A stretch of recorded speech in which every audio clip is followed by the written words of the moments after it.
dig in and I want to help them. That's my drive, that's my focus. So from there I moved on to the operations part, and I started working with all the locations.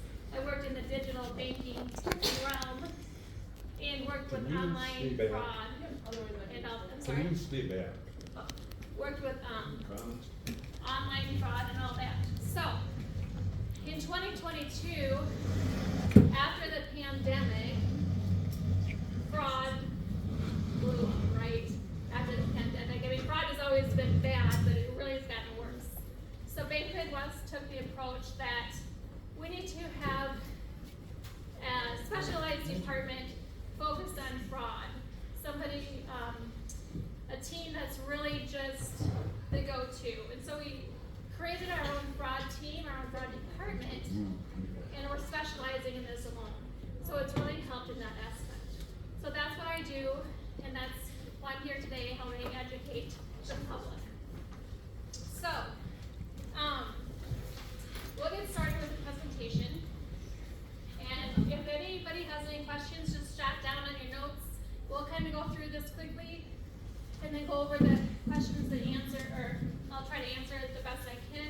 We do have Investigator Tara Martin with us today. There you are, in the back. She's here to answer questions as well. And if you have any questions for Tara, please let her know. Just look at it before you pull out the machine. Otherwise, I'll take it if you're not looking. So, as I said, after the pandemic, fraud really kind of exploded. In 2023, consumers reported losing over $10 billion in fraud. Now, there's a word in there that I want you to focus on, reported.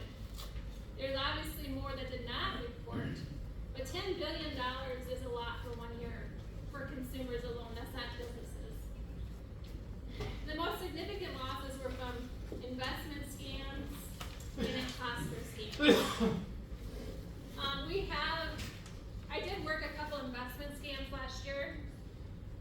Very isolated events, but the reason the losses are so big is because they're investment scams, so people are putting more money into what they're thinking is the real deal. They're pouring their hard-earned life savings into this investment because they're being told that they're gonna make oodles of money. So they put it all in and it's out the door. So that's why that was number one for 2023. 2024, government impersonation. I don't know if anybody has been scammed this year, but if you have, you may have been told you're talking to somebody from the government is on the other line. It's the biggest scam there is right now. And identity theft and credit card fraud still remains pretty significant. So with that, is anybody familiar with the national public data breach that's going on? Yeah. So it's affecting nearly 170 million of us citizens, okay? 2.7 billion records were breached. What that means is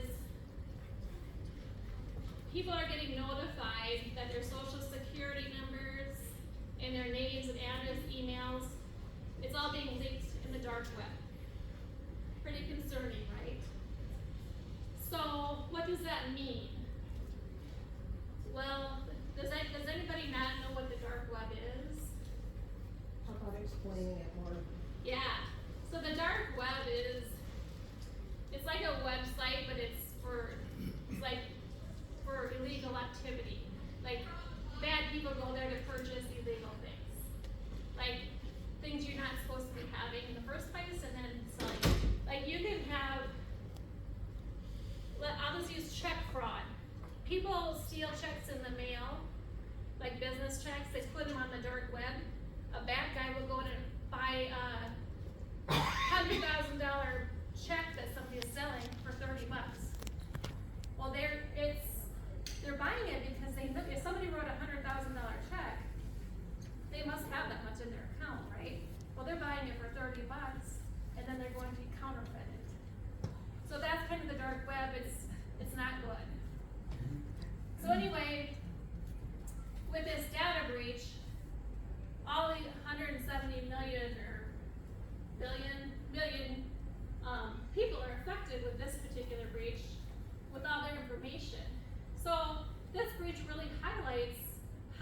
important it is to monitor your own personal information. Take the steps to protect your own data. I had spoken with a gal just this morning. She had been victimized earlier last week.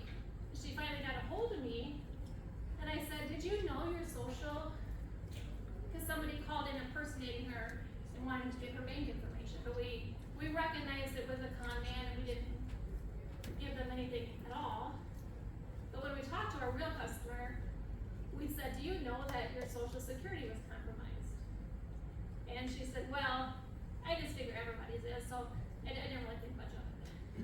Well, that's not the right answer. If you really should be protecting your information, and what you need to do, even if you're not affected by this breach, there's a lot of breaches out there. You should really be considering using a credit monitoring system. That's like a LifeLock. Big Midwest has ID Theft Smart. What they are is they're companies. All they're doing is monitoring your personal information. It's not your accounts, it's not anything like that. It's like your social, your date of birth, your sensitive information.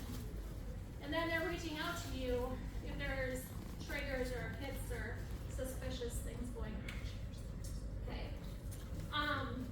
And then be very vigilant about reviewing your bank accounts. How many of you review your accounts every day?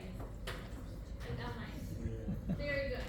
So, Good for you. those of you who do review your accounts, when you have checks coming in, do you look at the images, or do you just look at the dollar amounts? Okay, kind of both. So again, I spoke of check fraud just in a little nugget before. I want to challenge you, when you do review your bank transactions, either if you do it monthly on your bank statement, or daily or weekly on online banking, when you go to see if a check cleared, look at the image. The reason I say that is people have been burned by check washing. Does anybody know what that is? Okay, yeah. So check washing is, I am sitting at home in my office writing a check to pay my utility bill. So I just have a regular writing pen, write it, mail it, it's going down the road. A bad actor sees this envelope, he snags it out of the mailbox or wherever, he gets that check. Well, let's say my utility bill is, I'm just gonna say $800, whatever. I don't pay that bill, my husband does, so I don't know how much it is. I would say it's $800. What they're doing to kind of get it to fly under the radar is they're washing it with like acetone or some other chemical. You can just remove the dollar amount. You can remove the name, anything ink you can remove. But what they're doing a lot of the time, remove that dollar amount, or excuse me, remove the name, leaving the dollar amount and everything else, taking it to their own bank or whatever, cashing it. So that $800 check cashes. They get the money. I look at my account the next day, oh, my check cleared, $800, check 101. I can carry on. The next month, my utility bill is doubled. Like, wait a minute, I paid that. So I go back and look, I'm like, whoa, that check is paid out to Samantha Test or whatever. See what I'm saying? So there is ink that you can use to write checks with. That is where you can't wash them. I should buy some of those pens with It's me. called Don't use check. indelible black Yeah. ink. It's got all your bank account information. So on it, there's too. 3 popular Yeah, pens but on I the have to bottom. pay my bill for If you're River Creek interested, with a you know, check. you can jot that down. But those pens, we really recommend you use to write personal checks with. We had a customer mail a check down to Florida. They have a home down there, and they live up here, of course, and they paid for the cleaning lady. Well, it got washed. They never paid attention. It turned into a big mess. So it's a real thing.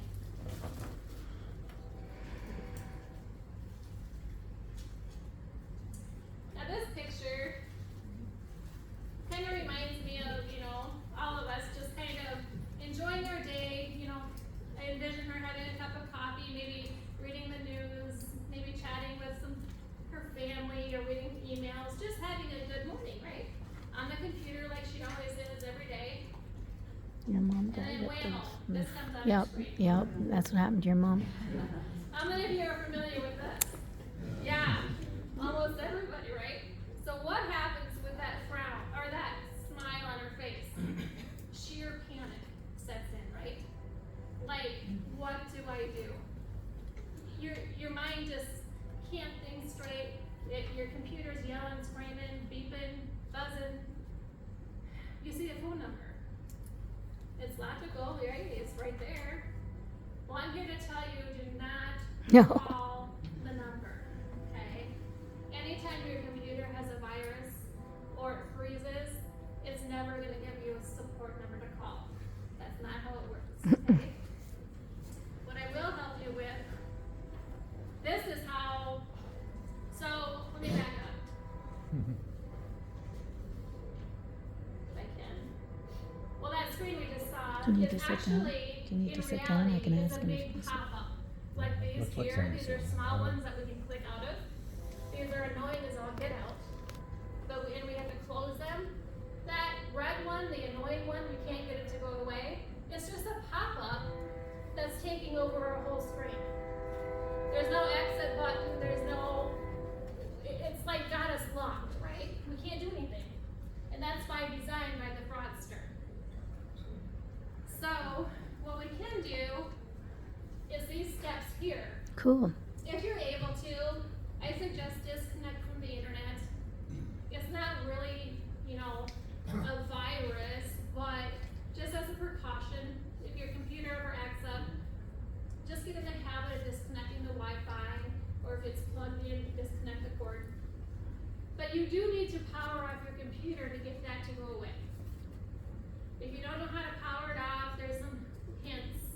Control-Alt-Delete, or hold the power button, or just, if it's a desktop, just unplug it. And leave that computer off for at least 5 minutes. Go run an errand or something. When you come back, go start it back up, connect the internet. Usually that red screen or blue or whatever it is gone, okay? You need to sit down. And I will say, just as a safety measure, you should run your virus Your scans chair. like you Your normally. chair. Everybody has antivirus on their computers, or you should. Sit Run down. just a safety virus scan, just to make sure. Now, if that screen is still there, if it's a persistent little thing, then you might want to talk to somebody who's really tech savvy, help them help you, or take it in to get it serviced, okay? If you just can't get it to go away. But 9 out of 10 times, powering it off and turning it back on will do the trick. And just don't call that phone number, because it never turns out good. Guaranteed. How many of you get text messages with links to click and phone numbers to call, right? So I'm not gonna say they're all scams, but most of them are. How many of you get packages in the mail? Yeah. I'm probably the queen of Amazon. But, so they're pretty effective, right? So these ones here I just grabbed online, but it's telling us your package has an issue. Click the link to log in to change your address, or Ugh. click the link to update something. What should you really do if you get that text message? Delete. And you know you have a package coming. Call the company. Right, do not click that link. Get a hold of the company. If it's Amazon, go to your Amazon account. Because Amazon, they're good at spoofing big box names like Amazon, Best Buy. They might say they're from that. But the trick is, when they say they're from Amazon and stuff, they usually have a phone number on top. Amazon doesn't do that. So just use caution. I think we're all to the point where we know that these are fake, especially the bank fraud alerts. The scammers are getting really good at trying to trick us on those, right? Anymore, we don't know if it's a real text fraud alert for our bank, no matter where you bank, or what we should do. The best advice I have for that, if you get a text fraud alert that says it's from your bank, call your bank on your known number and ask if your card has an issue, okay? Unless you're confident and you've gotten them a lot,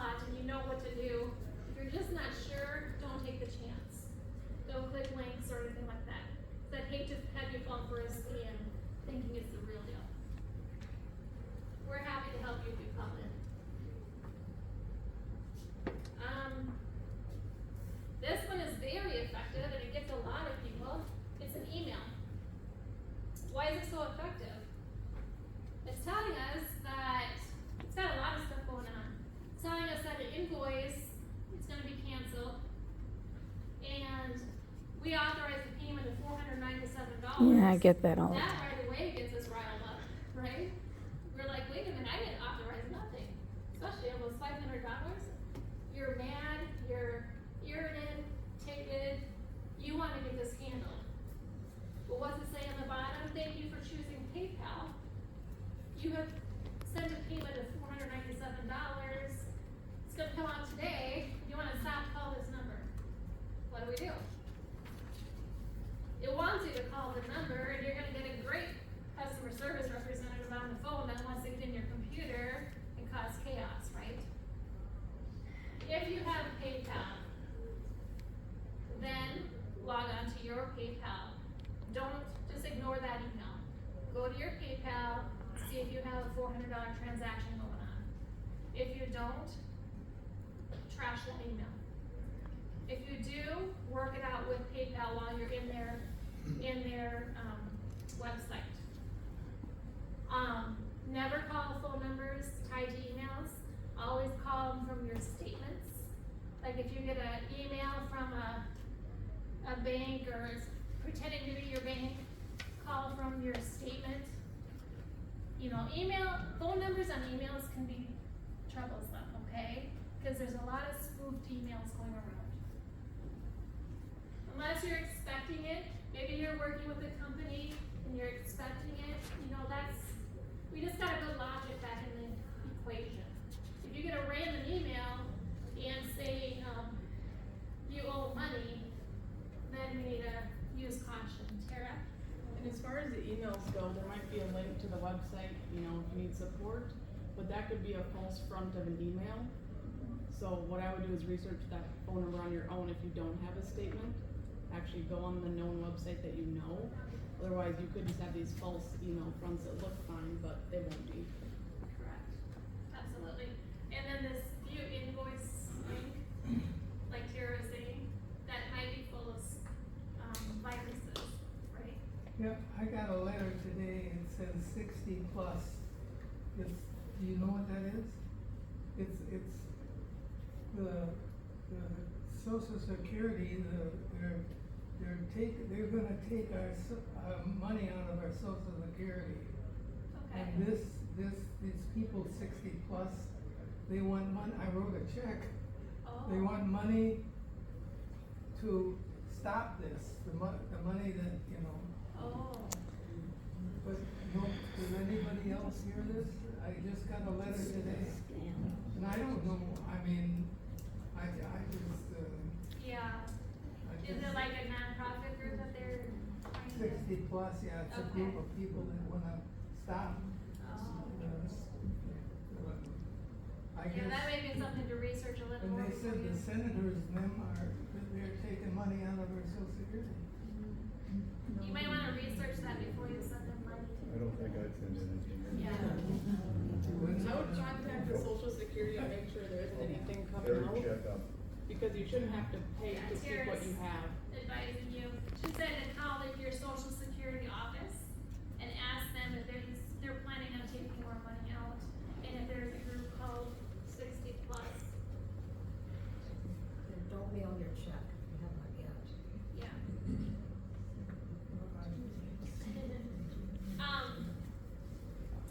And then these phone calls that we're all getting all of a sudden, there for a while,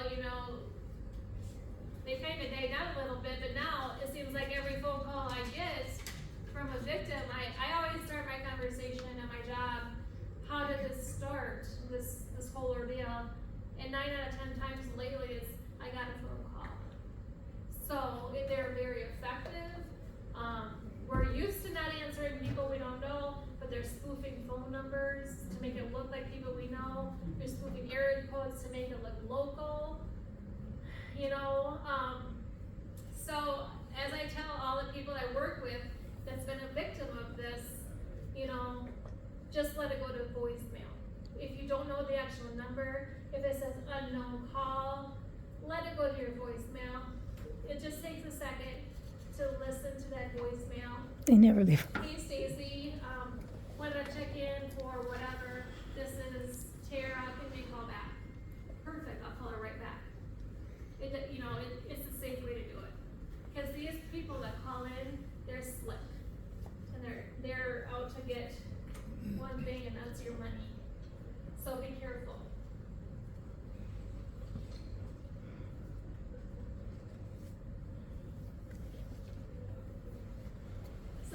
like I said, when people are calling you, they're telling you that your money is at risk.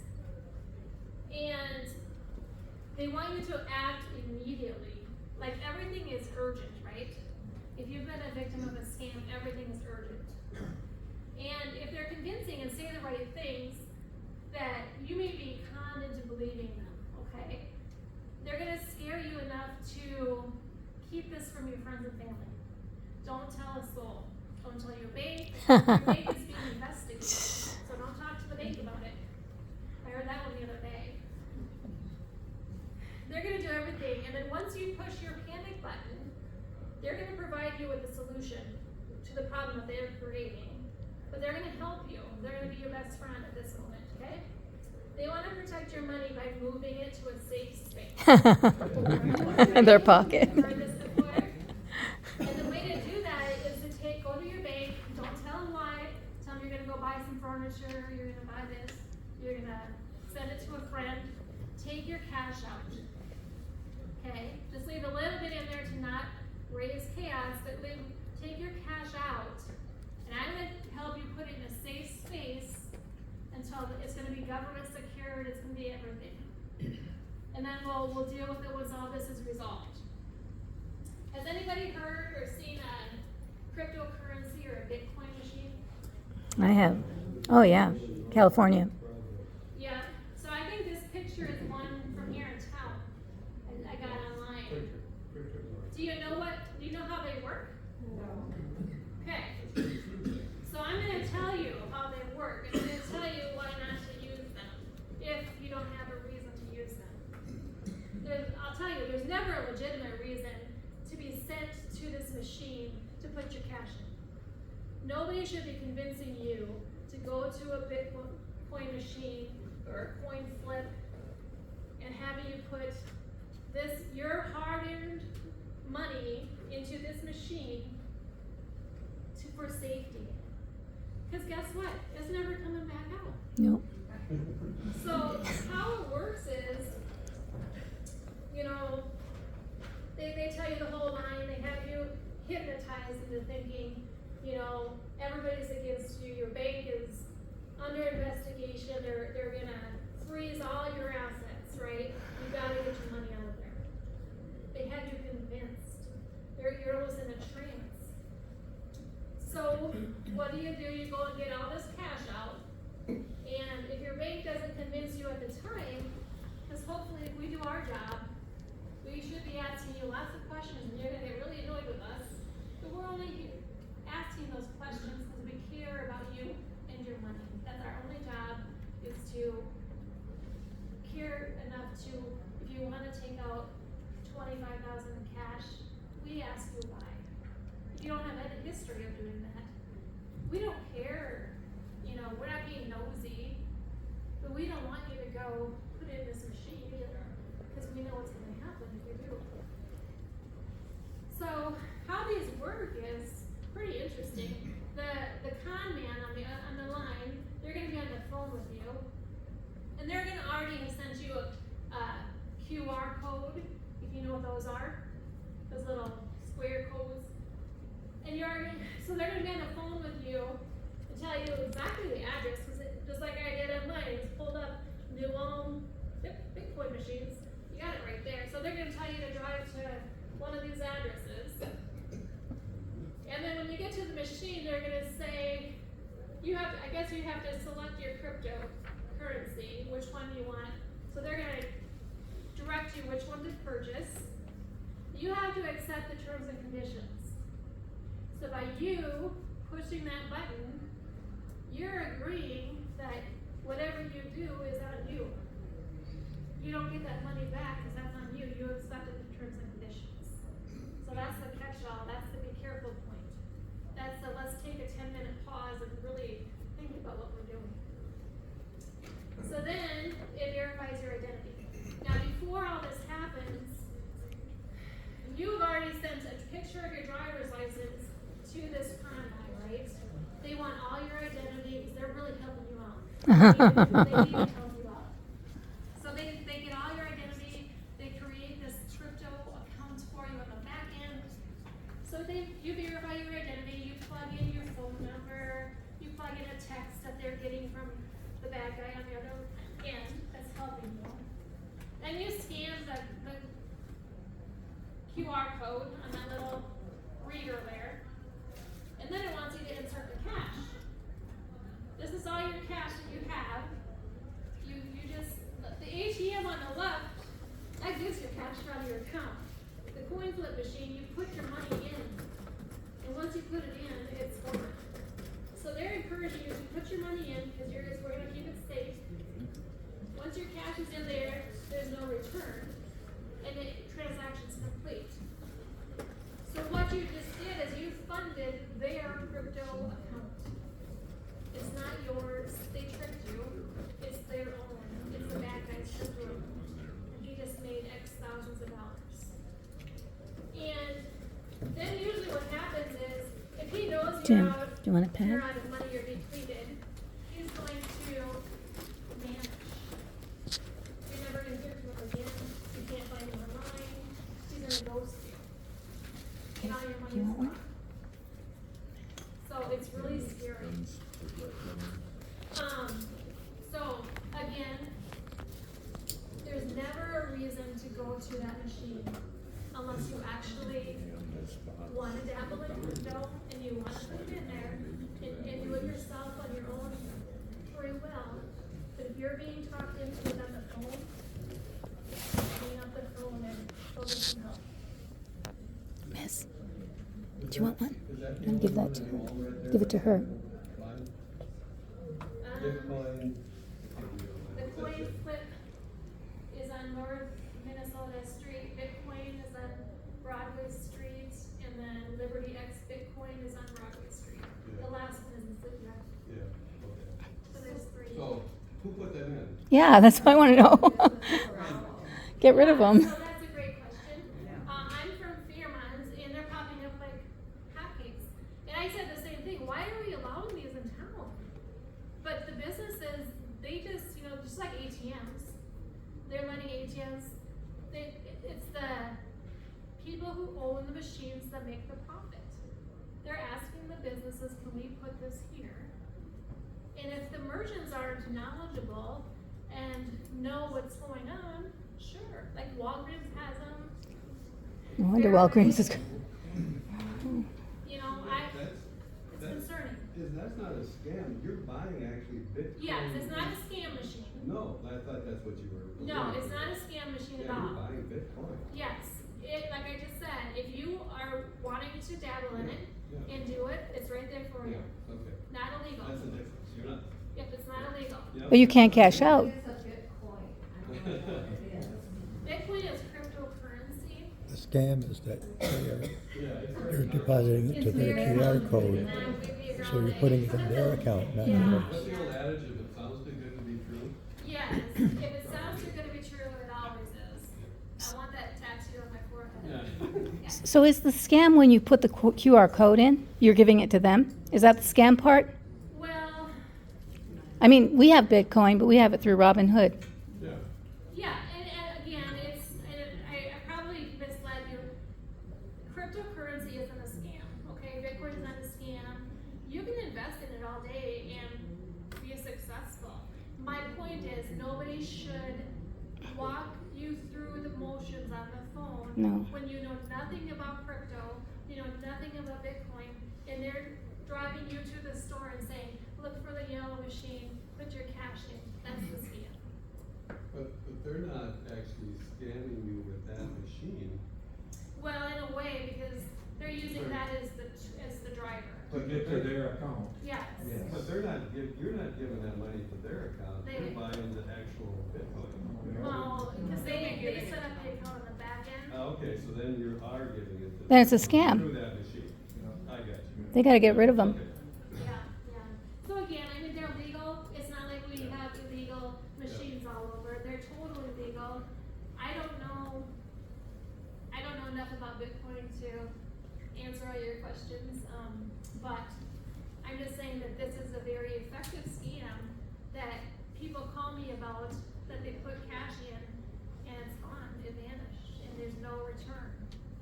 So, like I said, if somebody's on the phone and saying, take your cash into this Bitcoin or crypto machine, please hang up the phone, because if you don't know what a Bitcoin machine is, But you could set Or up you your say own it's account. safer. yes, You set yes, up your own account and then you can buy it. absolutely, and it's Right. legal as pie. That's legal. Yep, Yep. yep, nobody would never say it's not legal, it's just when you are forced into doing something With their. that you don't know what you're Yeah, doing. right.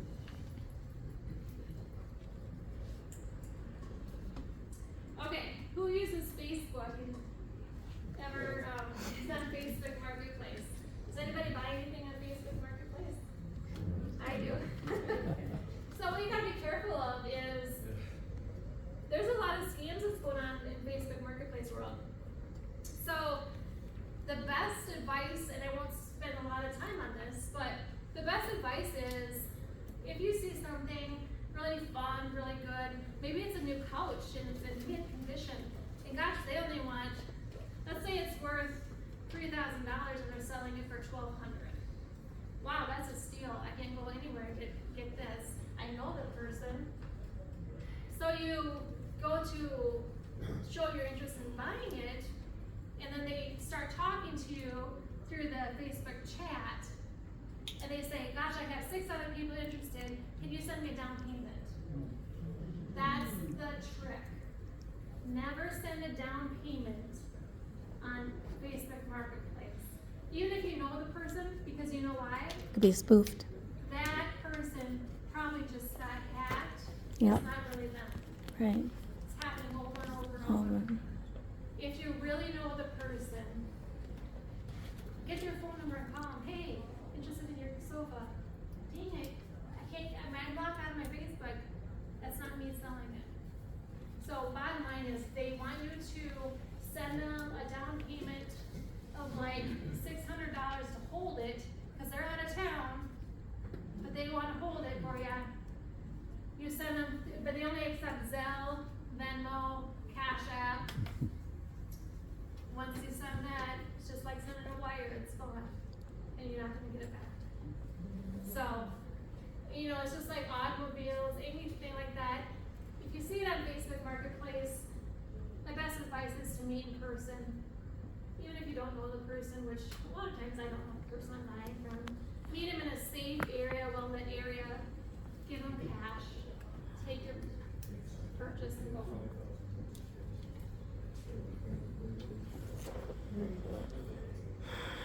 So, how fraudsters typically get their money is through gift cards, payment apps, just like you said, Zelle, Cash App, Venmo, Apple Pay, wires. I had a guy the other day mail cash in a box, Oh no. money orders, and like I said, Bitcoin and crypto. So, I put this dog up there, kind of a quick, funny little story.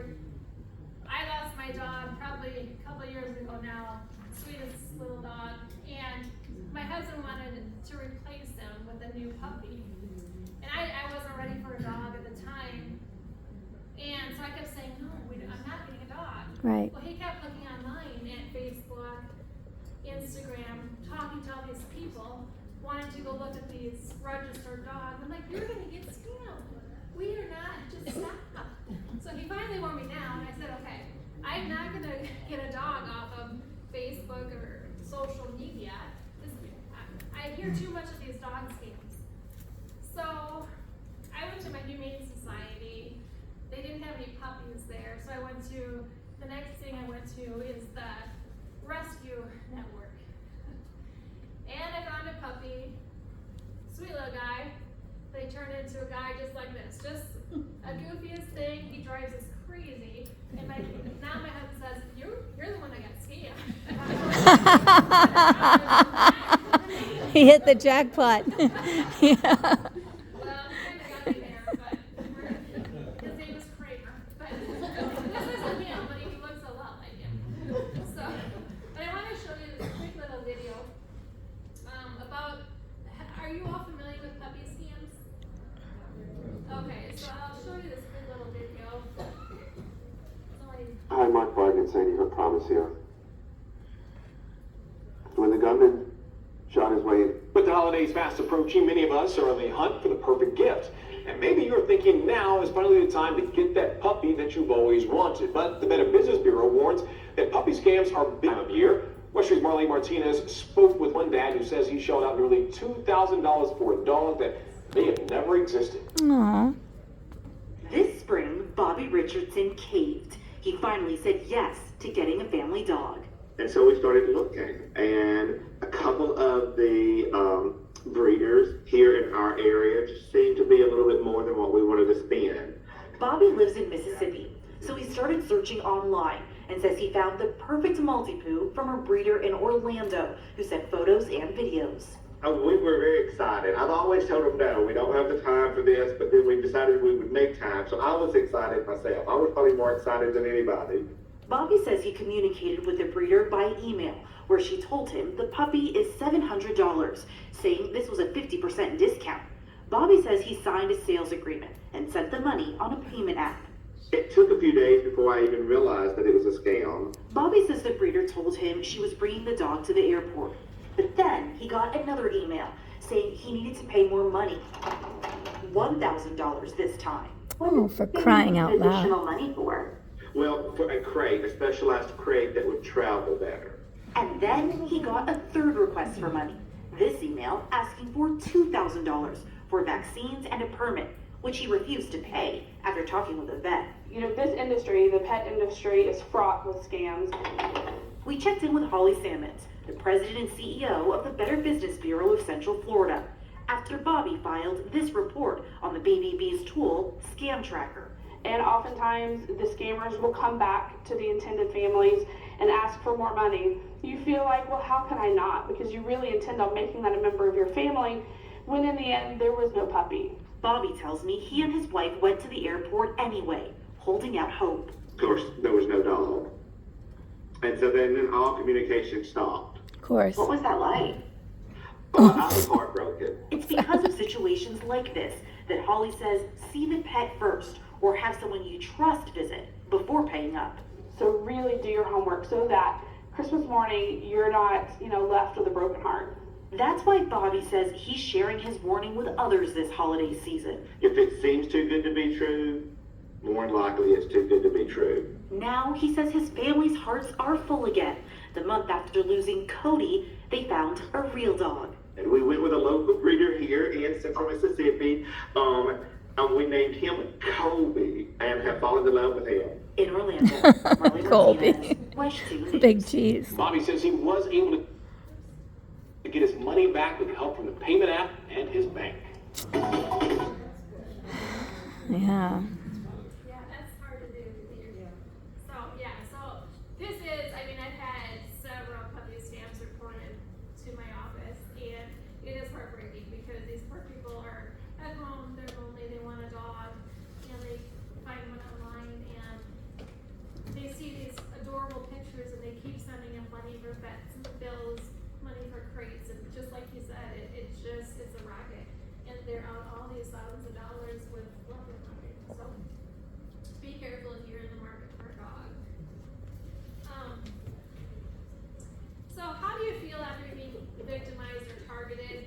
You just feel ashamed or embarrassed. But I'm here to say, please don't feel embarrassed or ashamed. It can happen to absolutely anybody on any given day. It can happen to me, it can happen to a loved one, anybody.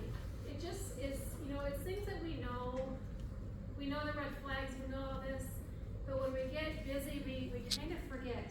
So I just want to say, like in that email in the red flashing on the computer, if we can all just take 10 seconds and pause, walk away from the computer, walk away from the email, the text, give ourselves 10 seconds and think logically.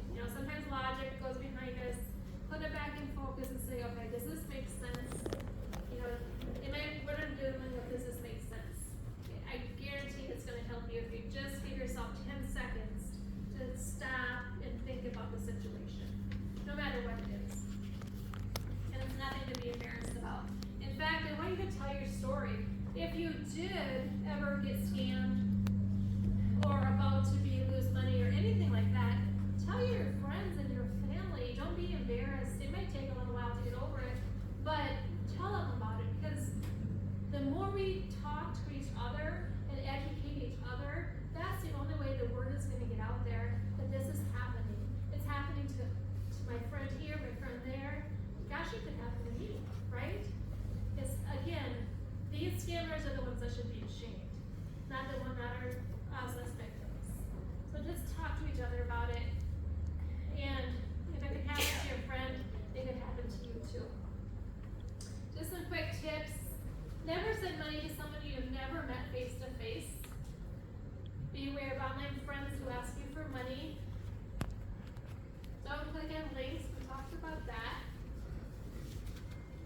when you do get emails and text messages, look for, with AI, it's getting better, but look for spelling and look for just the way things are worded. Take that 10 seconds and reread things. So make sure it makes sense. They always throw in Amazon or things that get our attention because we use it so often. These are emails that I've received before, or text messages. Avoid making quick purchases while browsing on social media. The reason I say that is, we recognize that a lot of us are Facebook users, and on Facebook, it's riddled with ads. And the more we search online, the more ads we're going to see of that sort of thing. My grandson wanted a pair of cowboy boots. He's 9. He wanted a pair of cowboy boots for Christmas last year. And so I went to the cowboy boot site or whatever. I was looking, like, holy moly, those are expensive for a 9-year-old. So I didn't buy them. But then when I went on Facebook later, here I see all these cowboy boots. Yep. But gosh, they were $200 on the real site. I'm seeing ads for $29.99. Well, do you think I'm really gonna get $29 boots at the same value?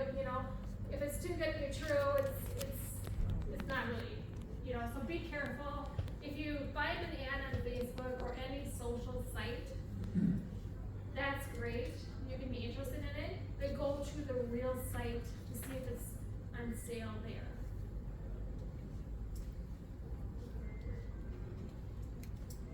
Don't believe everything you see or read. Scammers are great at mimicking official. They basically are creating fake websites. So we talked about. So I say be extremely cautious when dealing with anyone you've met online. They may ask you, if you're only dealing with them on your cell phone, if you get asked by the person you've been talking to for a little while, and they're trying to help you with a solution, if they ask you to download the app called AnyDesk, be really careful, because what that is a screen sharing app. Oh. And they get in your phone, in your device, and they can take over. So it's a real app. It's when it's meant for what it's meant for, it works great. But when the scammers get it and they use it maliciously, it's not the best. So if you're ever asked to use that, please take the 10-second rule. Don't be pressured to act immediately. Scammers are great with quick, let's go. Pause. Use secure, traceable transactions. We talk about gift cards. They love gift cards. But please, if you're going to buy gift cards, only buy them for what they're intended. For gifts for loved ones or friends or, benefits or something like that. They're not intended for payment. Your sister got If scammed somebody with that tells you with on the Leslie, phone, remember? you owe this bill, but we only accept gift cards, it's a scam. 100% a scam. Okay? No legitimate business is going to only accept gift cards. And be careful what you share on social media. If you have your settings set on public, on Facebook, if any of you have your thing on public and if you post a lot or share a lot of pictures, any one of us can go on your page and learn all about you. That includes the scammers too. So I encourage you all to look at your settings, change it to friends only. Okay? We don't want anybody to be social engineered or targeted. So with that, what questions do you have? I have a few, but, Yes. it's regarding tax. Yes. Does that mean that you're better off having your regular bills just deducted from your bank? I would encourage that, absolutely. Doing an ACH, electronic payment. Okay. Yep, because check fraud is old school, but it's on the rise and it's effective and it's, So if you have a chance to set an electronic payment up, absolutely. Okay. And, what about those, I get a ton of texts that look like spam, and so then there's a place that you can delete and report. Yep. If you say that, Yep. where is it reported to, and is it really being reported? Yeah. That's a great Good question. question. That's probably more for your cell phone company, to answer. I report it all the time too. I expose the carrier, it goes back to your carrier, and then if they get Doesn't enough go of to the the police same one. department or anything? Nope. Okay. Yeah. And as far as viruses, is an iPad safer than a computer? Regular, like, or, cause I don't get a lot of, about, yeah. Yeah, pop-ups. it's more of the mobile platform, the iPad is, so it's not the computer. So, yes and no, yeah. I mean, as long as you keep it up to date, Okay. right? Make sure even if your computers, phones, iPads, tablets, they're as safe as you make them. Make sure you continue to update them, Did you hear anything about Roof Max? Roof Where they Max? come, Roof Max, yeah, where you're gonna fix your roof, Uh-huh, and these people would spray your roof, okay. they would spray it, and it would. Your they mom say got ripped it's off gonna- with them It's too. an oil, it's gonna last 5 years. I've never heard that. And, huh? I haven't You heard never that. heard of it? Yeah, well, it's out there. I mean, Did you do it? I was, I was losing a lot of sleep over it. Oh, gosh. No, I still Yeah. don't, but there, Well, like we say, if it's too good to be true, don't do it. If it, they say it's true. well, they'll say whatever they can, like Tara said, if they can get your money. But do you know what a roof costs to fix Yeah. compared to, well, they never told me what, I talked to them, they never told me what it's gonna cost me to have they do it, but I, Yeah. Recently, we were scammed through Hilton. Of all things, we always stay at Hilton when we travel. So she said, "Can you hold the line? And we have a great offer for you. It's only $250, $300. You can go to Myrtle Beach or Chicago or anything. You get to stay in these deluxe hotels for 5 nights. It's on us." And I said, "Is this a timeshare scam?" Right away, right? "Oh, no." I said, "Do I have to sit and listen to a 5-hour speech?" "Oh, no, no, no." So I said, "Jim, let's go." So I gave them our money through Citibank credit card. Turned out they said, "You'll have to pay the full amount if you don't sit in on our timeshare talk." So I put it all over X, all over Facebook. I let everyone know that it's a big scam. I even talked to the Better Business Bureau. Citibank, because of his credit card, refunded our money. So we almost lost $425 total. So these guys still have been harassing me because they have nothing to do with Hilton Hotels. They're a timeshare unto themselves. And I wouldn't, so it's another I scam. know, you just gotta be careful and really pay attention to when they're. Check gets washed. Yeah. Who's responsible? That's a good question, yeah, so, it depends, according to, I don't know who all here banks the Bank Midwest, but according to our statements, account policy, you have, I believe it's 60 days to report an error on your account. That's why I encourage everybody to look everything over really good, because after 60 days, you know. You got a lot of work. Now, and the other strange thing with the checks is we've seen where they've been washed, but that check you wrote actually made it to where it was supposed to go. So I don't know how that Yes. happens. So, your account says what happened should've, but then there's this other one you're not expecting. And it's completely unexplainable. Well, I think what happens, are they both physical paper? Okay, cause I've seen that as well, but the one is mobile deposited, so it's almost like it's like, it's crazy. So will the bank then protect you up to a certain dollar amount if that happens? Will the bank do that? Yeah, if you report it in the time Yeah, up to the frame. full amount of the issue, no matter what it is, the amount? Yeah. Wait, don't be taking chances. Yeah, don't trust us. A new car. You're sounding suspicious here. No, yeah, I mean, if you do have a fraudulent check and you Yeah. report it in time. What about other things that could happen besides a fraudulent check?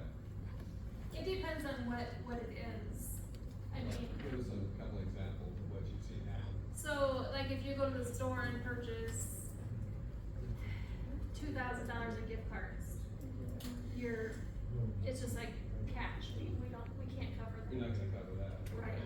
Sending a wire, we have you fill out a form, we can't, that's just like sending cash, that's not covered. Is there like a limit on how much cash you can bring into the teller? Like, isn't it $10,000 or something like that before you question it? He's got a lot of money. Question, can you repeat that?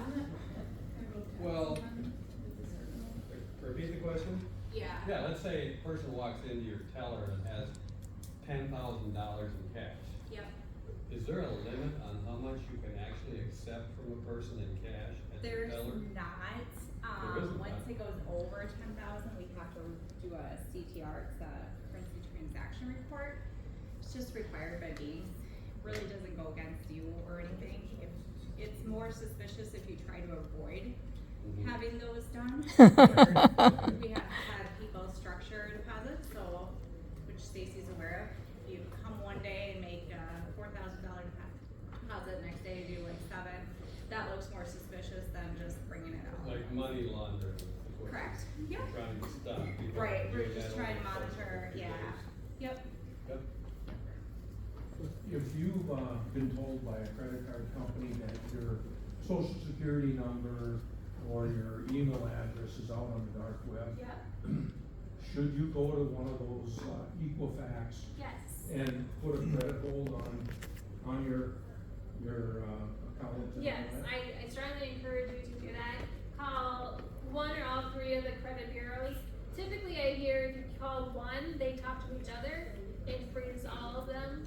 Okay. I think they freeze them for a year, Yeah. and then after that, they might start charging you but then that's where you get into also the credit monitoring service, like a LifeLock or ID Smart.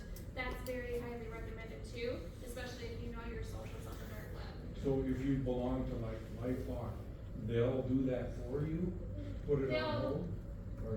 Then you'd have to check with LifeLock. All those companies do a little bit Little different different. things. Yeah, it's a great question to get a whole LifeLock about though. Okay. But just do one company, you don't have to do all Well, 3? when you do the one, if you can talk to a person, ask them, now do you let TransUnion and, Equifax or Experian know as well? If they say no, they don't, then you have to keep calling. It's just 3 of them, so. I do all 3, we've done all 3. Yeah. The problem we ran into is we recently changed to DirecTV, and then they wanted a credit report Oh, to sure. be able to sign us up, and I had them all frozen. Yeah, So that yeah. was a hassle, but we just unfroze it. And I in do 24 encourage you hours. to check your credit report once a year. Do the free credit report and just scan it. I mean, that's for everybody, even if you're not on the dark web, through one of these bridges, just pull it on the free credit report and make sure there's nothing goofy on there that you don't know about. And clean it up if there is. Going back to my question about a certain sum of money, Some money bags. So if you train your tellers to ask a question, let's say somebody comes in and says, I want $25,000 in cash out of my account. Yep. Do you train them to ask them questions? Yes. Do you? We're supposed to. Do they? They're supposed to. They're supposed to ask if it's out of your normal pattern, if it's something that you don't usually do, if it's kind of throwing red flags, Okay, that's good. yeah. But And a don't, lot of times it comes down to the scammer putting this urgency, so you don't have time for them to question you. Yeah. So you're getting mad with them, so they don't wanna push, cause they're in customer service banking. Right. And so they wanna treat you well as the customer. Yeah. And sometimes they feel so compelled they'll call law enforcement, and then you get mad at us for the same reason, and then it's like, okay, well, say goodbye to your money then, because if you're gonna send it, everyone did their best. Right, And yeah, it still happens. yeah. We don't have the right to be like, nope, No, you don't have the right. but everyone does their best. yeah. Okay. And then, like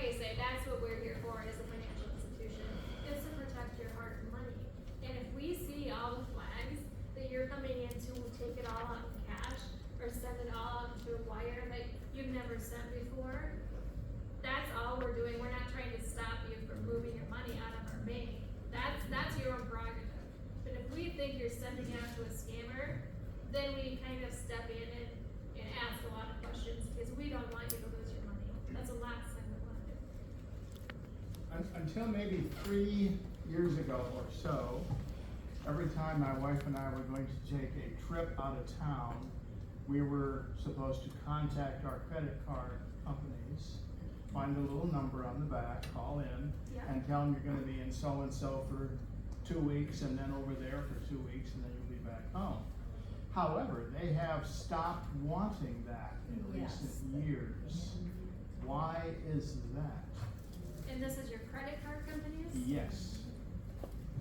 I don't have a really good answer for that. I know as your bank, I haven't had a problem with doing it, but. right.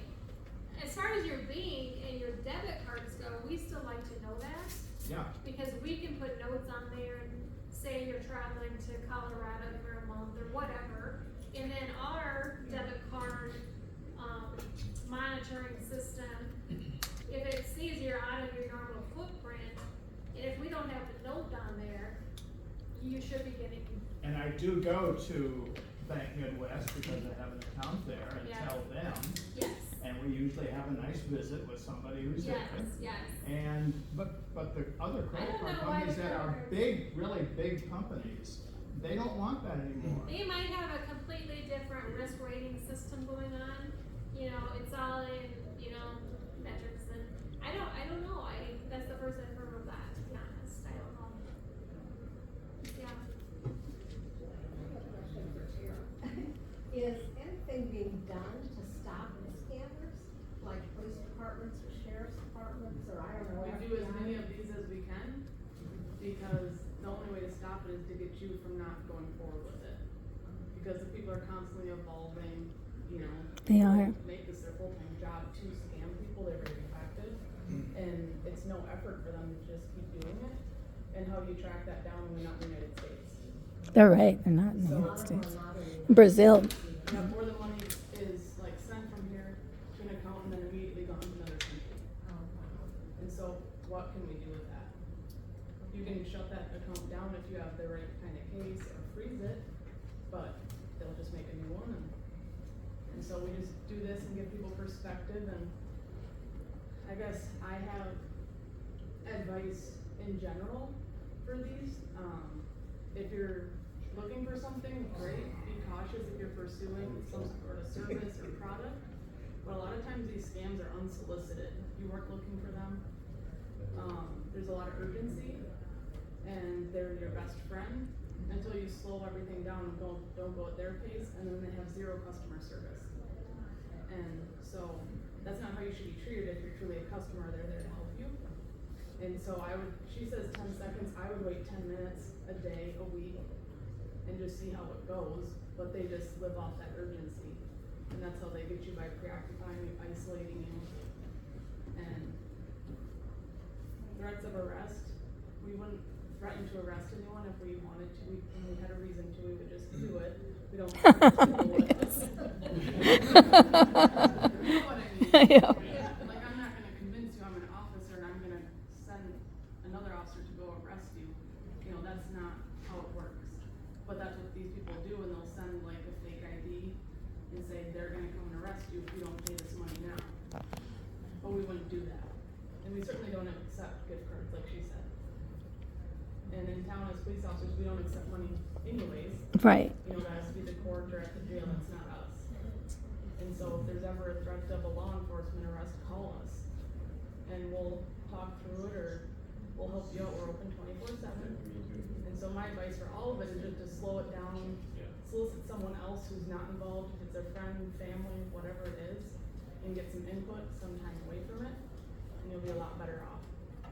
Because we just can't keep up when people take these measures like go get the Bitcoin and nobody knows about that, and then you send it and then you're already that far behind. And so even if you couldn't find out who did it, I don't know the reality of getting that money back. Unless the bank backed it up, which I don't know if they will because you did each step. Do you, this is competitive, but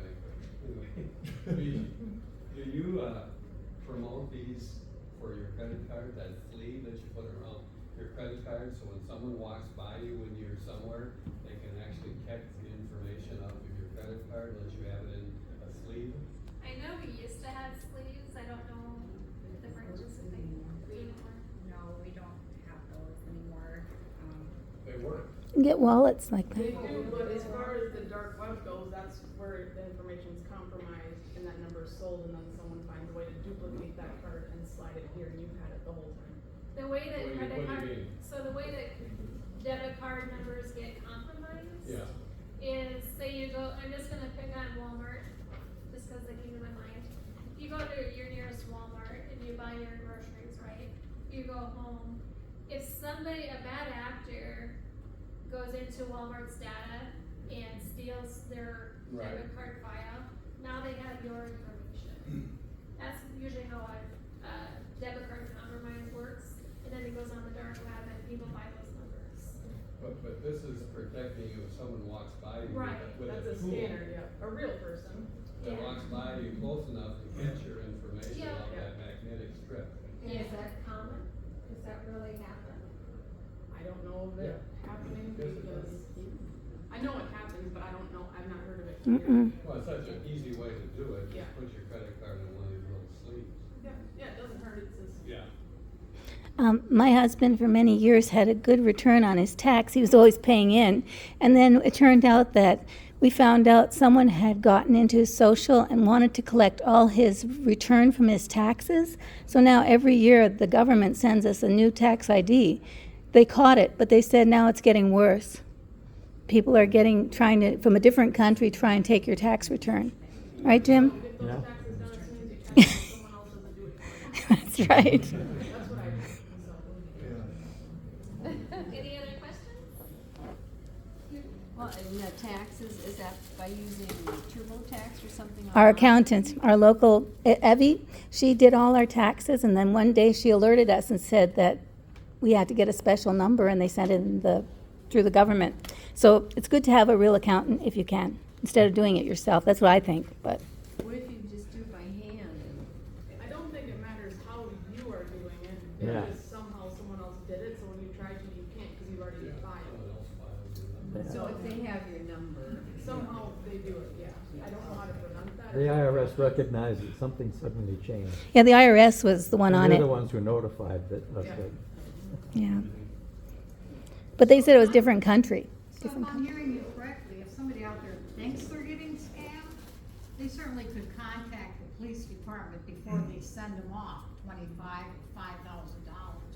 Yeah, I would, I mean, we work all the time and we hear about it, or we hear about it when it's too late, and we see it, and, you know, we don't go door to door because the stuff is always changing, that's why we try and do as many of these seminars as we can, because, you know, most of the times people are at home alone when this happens, and they're stressed, and there's urgency, and, you know, everyone wants to protect their assets, or whatever it is that might be questioned, so that's why we do this, but if you're not sure, just call us.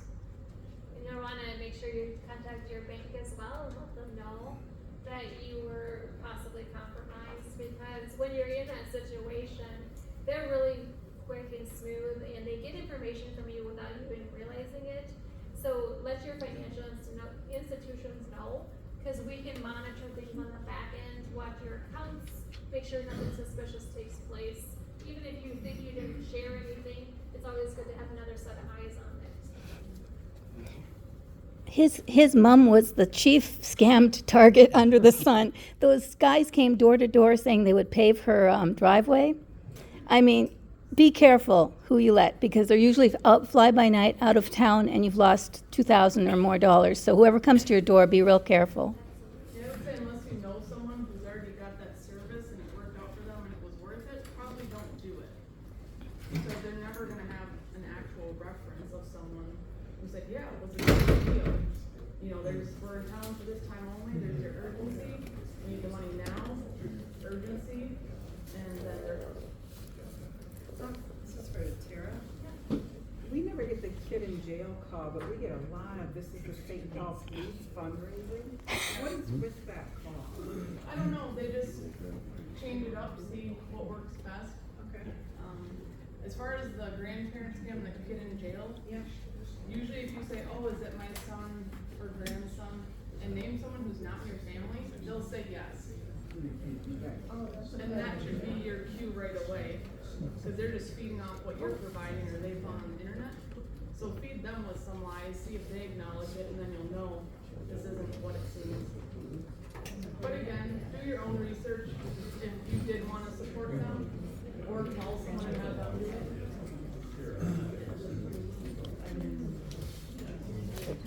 Anybody have any questions?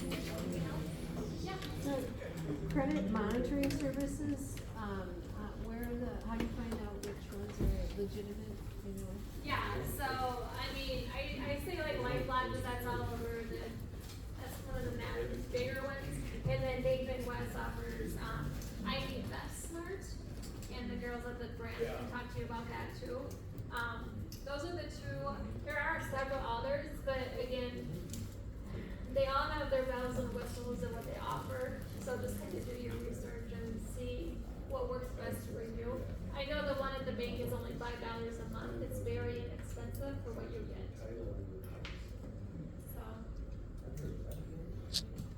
A follow-up to that too, check your insurance, homeowner's insurance policy. Sometimes, I know the company I'm with, they offer that as a free thing or other, like AAA, if you have AAA, and that's another one.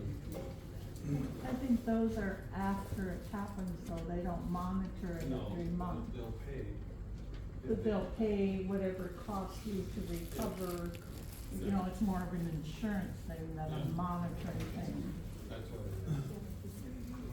Two-step authentication is really good, right? Absolutely. So explain that. Yeah, so two-step or multi-factor authentication, more and more companies are going to that where, you know, it used to be, let's just say online banking where you log in, it used to be we could just enter a username and password. Now if we're just logging in for the first time or a new computer, new device, we need that extra authentication, so we're gonna get a code by either email or text. That's the multi-factor, because you got your password and code, ID, so a lot of companies are going to that. Yeah, that's a good one. It's absolutely. Yeah. It's a pain to do it, but it's worth it. It doesn't take much. It doesn't take You ready to go, hon? Right. It's worth it. Yeah, and also with these breaches too, it doesn't hurt to contact your local social security office. If you think your social security number, if you did give that out, just to let them know, they maybe can flag it on the back end. Cause I did have, at one point, a customer who did give theirs away during a scam, and then she didn't get her social security direct deposit for 3-4 months. Ew. Because it was rerouted. Oh no. An imposter. So that might have been a one-off situation, but it happened. So from then on, I advise people just to contact them and let them know to flag it. You know, what's really weird about when you send in your quarterly IRS statement, you know, your payments, the federal government requires you to put your full social security number in the memo section, but the state of Minnesota only the last 4 digits. Yeah. Why do they want you to put your full social security number on your check? And here now, someone can go through your checks in the mail, go through your mailbox, that's goofy. Yeah. Right? One of those special pins.